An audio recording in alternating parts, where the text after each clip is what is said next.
Hello everyone, welcome back to my YouTube channel.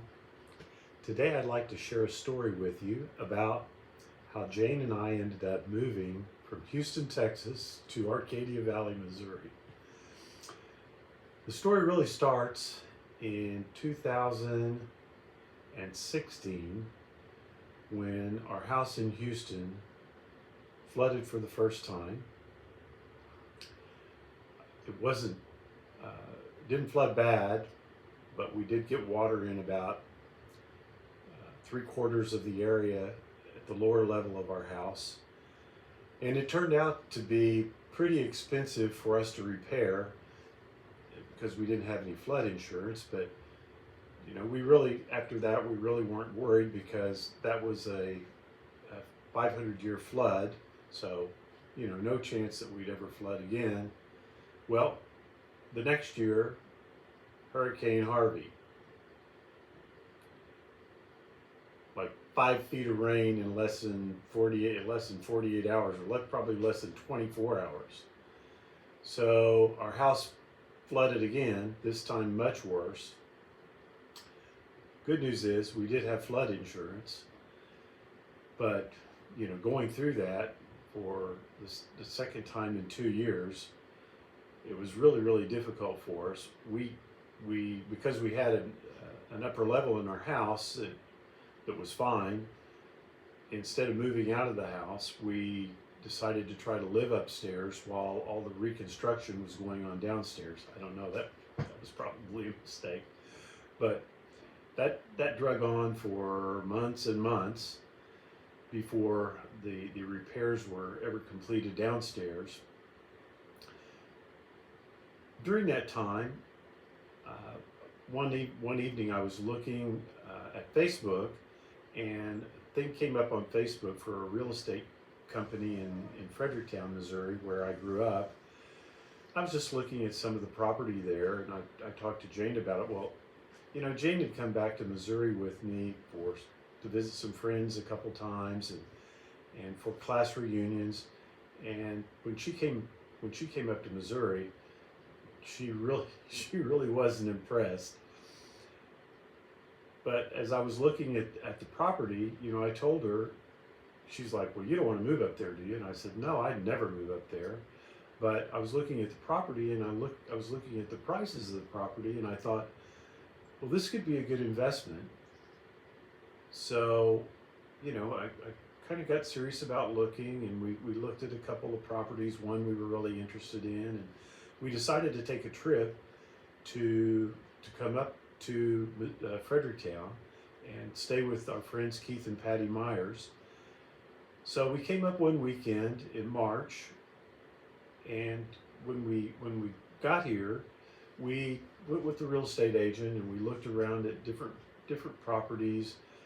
I was really looking for a farm at the time, which thank God I didn't do that. But we ended up coming over to Arcadia, Missouri to look at a piece of property over here. Now, the reason we came over to look at this property, on our way up to Fredericktown, we'd stopped in Little Rock and we'd gone to dinner with two of my friends who are twin brothers and their wives.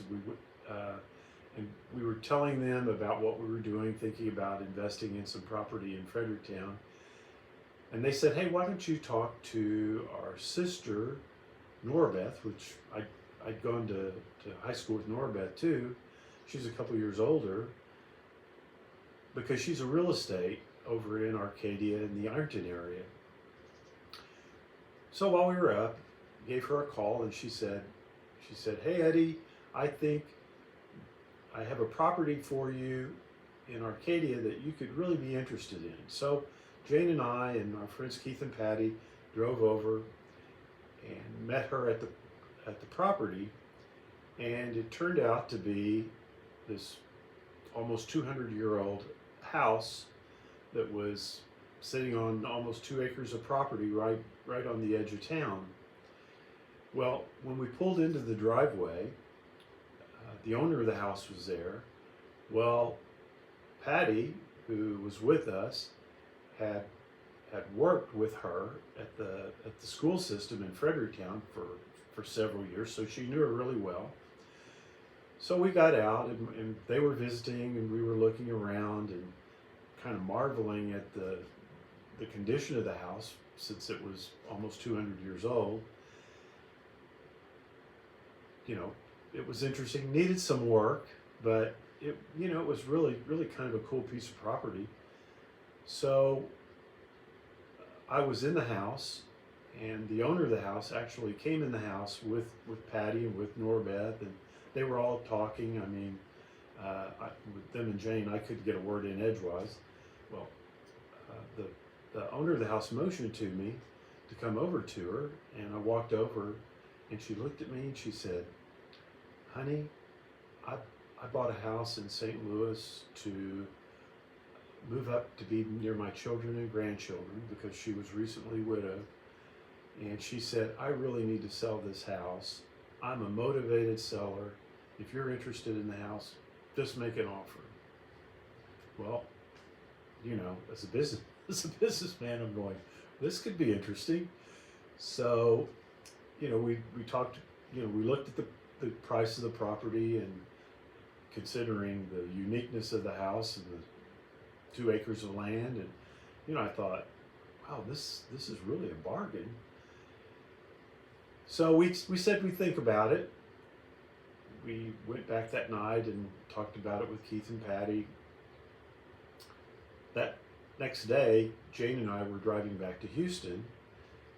First couple hours of the trip, because it's like a 12.5-hour trip. The first couple hours of the trip, we were both real quiet. And after a while, I kind of broke the ice, and I said, "I really like that property." And Jane said, "I want to buy that property." And I'm like, come on now, you really don't like that area, and you don't like, you wouldn't want to move up there. And she said, "I don't know that I'd want to move up there, but the town that it's in, Arcadia Valley, it's really unique. It's really different than Fredericktown. It's really a unique place. It's got Missouri-sized mountains all around it. A creek running down the side of the property. The town's very unique, and the house needs some work, but it really seems like a special place. So we came back. We made an offer. It was immediately accepted. We went through, the inspection process and everything, which with a 200-year-old house, that's pretty interesting to do. But it all worked out, and we bought the house, and we closed the beginning of May that year. But we had no intention of moving up here. And my first thought was, well, let's do an Airbnb, or maybe rent it, or something like that. And after we came up and we stayed here a couple weeks, I told Jane, I said, this just isn't the kind of house where you could Airbnb it. And I don't think it's the kind of, we could rent it, but I'd be really scared that, if you didn't have the right renters, they could just ruin a house like this. And it's so, it's so special. So we talked about it, and, we said, well, at this point in our life, we got such a good buy on it. We really don't need income from the property. The property taxes were nothing compared to what we were paying in Houston. The insurance on it wasn't bad. Utilities are 10% of what they were in Houston, our house in Houston. So, the cost of maintaining the house wasn't really excessive. At that point in time, I paid cash for most of it, so it wasn't a big liability in terms of the payment of the house.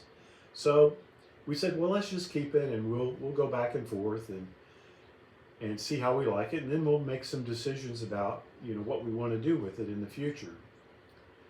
Well, as time went by, we were both really enjoying coming up here and spending time here.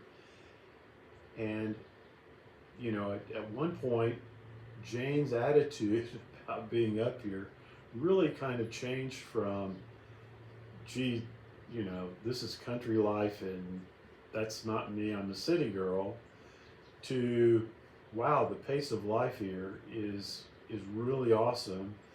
The people are really nice in particularly in the spring, summer, and fall.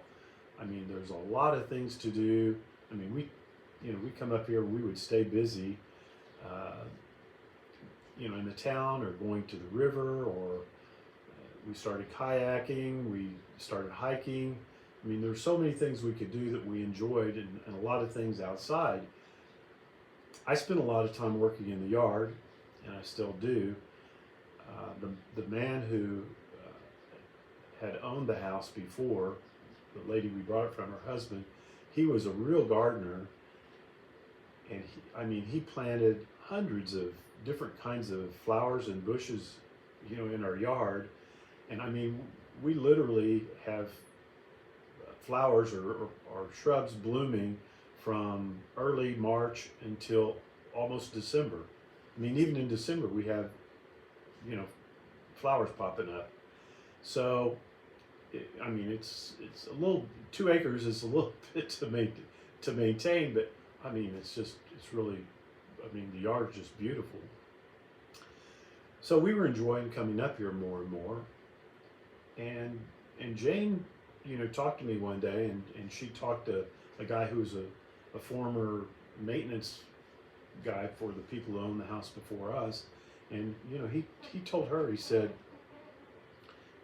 God has a plan for you guys to buy that house, and you guys to take care of that house and to be here, because this is a great place to be and a great place to retire. Well, at that point, we didn't have any plans of retiring.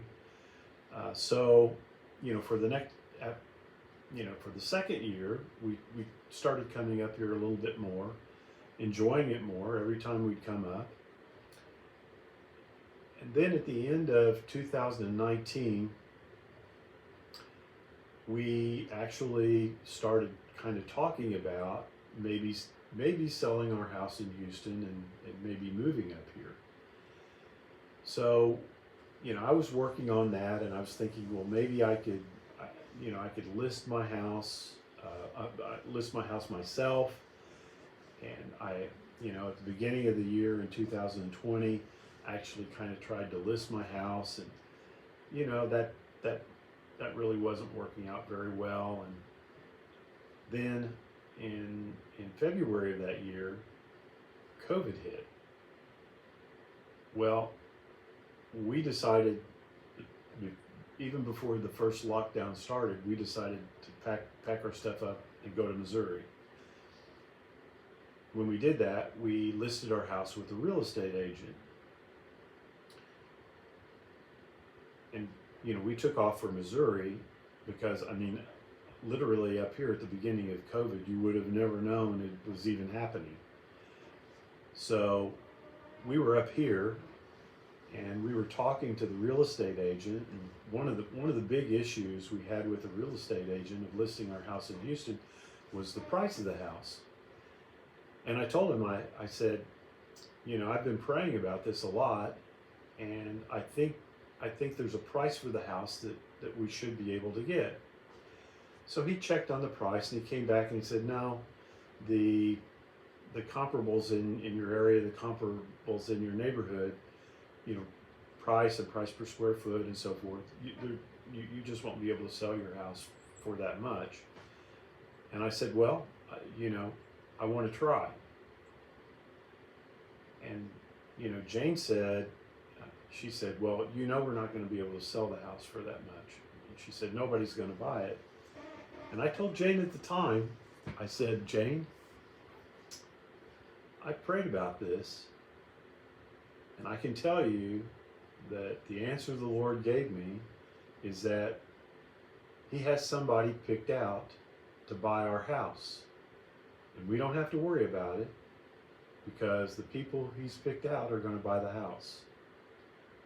Jade thought, as usual, she looked at me and goes, you're dreaming, So very realistically, she was saying, a week goes by and COVID's going on, and we got to lower the price. We're like, no, I'm not going to lower the price. So even with COVID, we had some people coming and looking at the house. We had a Ring doorbell on the house, so every time someone would come, we'd get a notice, and we could actually see the people coming in, and with the video. So we were kind of watching, and I credit the real estate agent. He was really good, and he was able to get people to come look at the house. So, after I think maybe 6 weeks or so, we'd had several people look at the house, and we hadn't had any offers. And the real estate agent said, well, I think your price is too high. And I said, no, I'm pretty confident that we'll be able to get that price. So a little bit more time went by, and we got an offer. And the offer was like 30% below our asking price. So the real estate agent called up and said, I got this offer, this is how much it is.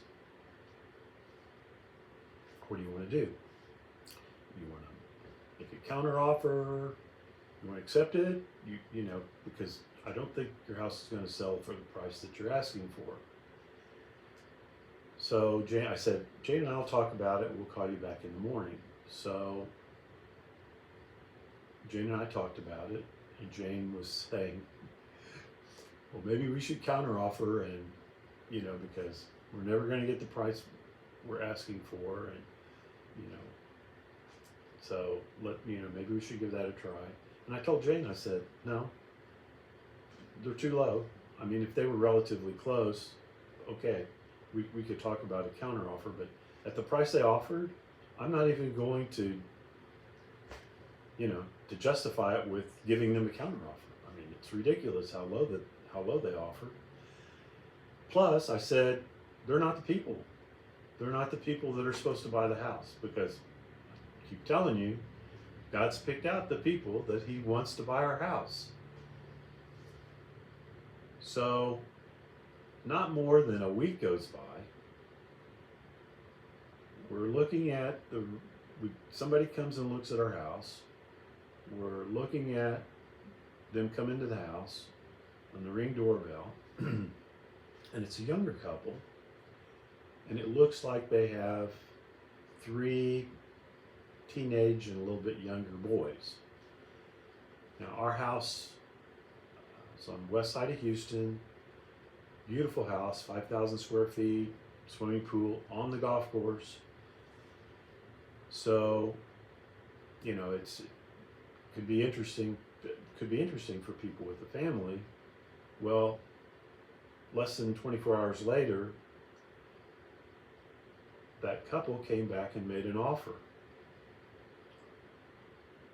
That offer was for the price, not the full asking price, but the price that I prayed that we would get for the house. More than the comps would cover, but it was really the price I was praying for the house to sell at. So the real estate agent said, well, what do you want to do? Because if you counter offer and you go up, it may not appraise. It still may not appraise at this price. Or you want to accept the offer? What do you want to do? So I said, let me think about it. We want to pray about it. So give us till tomorrow morning. We'll get back and let you know. So Jane and I talked about it, and Jane was like, "Oh, sure you don't want to counter offer now?" I said, "I don't know. Let's pray about it. Let's think about it." Well, that night I went to bed and went to sleep, and I woke up in the morning thinking about the house. I was laying there on my side, eyes closed, and I started praying again, and I said, Lord, what do you think? What do you want me to do? Do you want me to counter offer, turn it down? Do you want me to accept the offer? I'm 100% honest when I tell you this. I was laying there because I told several of my friends about this right after it happened. I was laying there in bed, and I rolled over, and I felt the Lord speaking to me, and the Lord said, Ed, what price did you want to get for the house? What price did you really expect to get for the house? And I said, well, to myself, I said, well, this is really the price that I hope to get for it. The Lord spoke into my mind and said, what do I have to do? Put it on a billboard? Honestly, that's what he said. What do I have to do? Put it on a billboard? At that precise second, I opened my eyes. We have an alarm clock that projects the time on the ceiling. Okay? The first 3 digits that were on the ceiling was the price in thousands that they had offered for the house and that I hoped to get. He put it on a billboard right on the ceiling of my bedroom. I laughed as hard as I've ever laughed in my life. I mean, how amazing is that? Now, I guarantee you 90% of the people who hear this aren't going to believe it, but it happened exactly like that. So we called the real estate agent up, and he said, okay, you want a counter offer? I said, nope, we want to take it just like that. That's perfect. Happy to do it. No argument about it. So he said, well, okay, we'll let them know. We'll get a contract signed on it today. But he said, I want to let you know you're going to have trouble getting that appraisal. And I said, no, we're not going to have any trouble getting that appraisal. He said, well, I hope you're right. Signed the contract. A couple weeks go by. Came in for an inspection, came in for the appraisal, all of that happened. Everything went perfect. Appraisal went perfect, didn't have to change the price. Inspection went perfect. No problems that we had to solve. Couldn't have possibly gone smoother.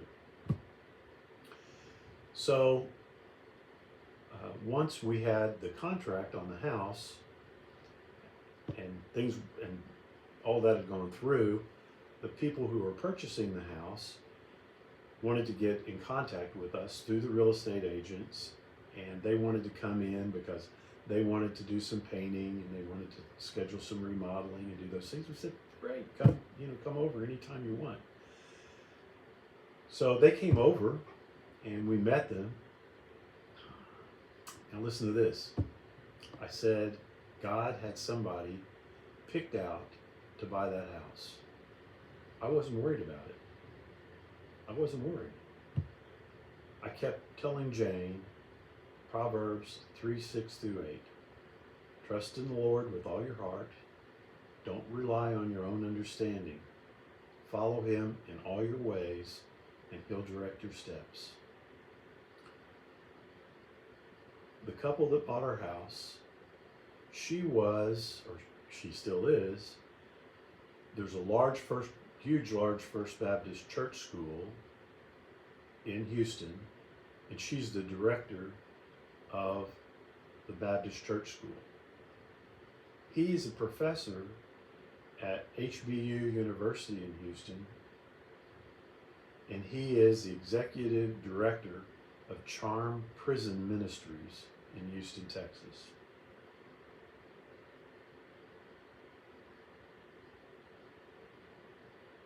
After I've spent 8 years in prison and jail ministry. Now, explain to me how that worked. When I left Houston, he was over one day and I had 30, 40 boxes of Bibles that I had left in my garage that I was like, okay, I'm not going to be really doing that ministry anymore. What am I going to do with all these Bibles? And he came up and he said, would you be interested in giving me those Bibles? He said, we could take them into prison and we can give them. He took all the Bibles. And it's amazing. God, trusting God, not relying on our own understanding, but following Him and letting Him, not us, letting Him direct what happened. Amazing. Thank you guys for listening to my story. I'd like to close with a real quick prayer. Actually, a prayer of thanksgiving, but I hope you'll join me. Heavenly Father, you're so good to us. You have your hand on everything that happens to us. If we trust in you, you're going to direct our footsteps and you're going to lead us exactly where we need to be, exactly when we need to be there, and exactly in front of the people and in the situation that you want us to be in. And we love you for that, and we trust you for that, and we thank you in Jesus' name. Amen. God bless you guys. Bye.